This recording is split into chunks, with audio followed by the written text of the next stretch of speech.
குணமாகாத நோய் குணமாக.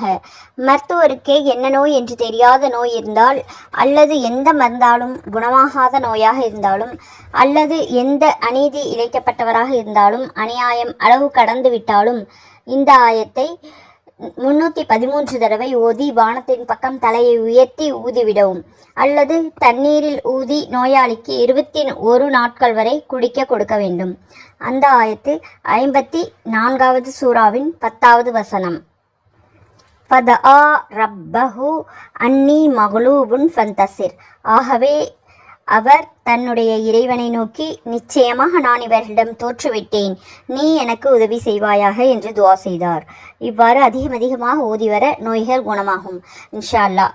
இதுபோல குர்ஆனின் மூலம் துவாக்களை பெற்றுக்கொள்ள நமது சேனலை சப்ஸ்கிரைப் செய்யுங்கள், லைக் செய்து கமெண்ட் செய்யுங்கள், மற்றவர்களுக்கும் பகிருங்கள். ஜஸாக்கல்லாஹு கைரா.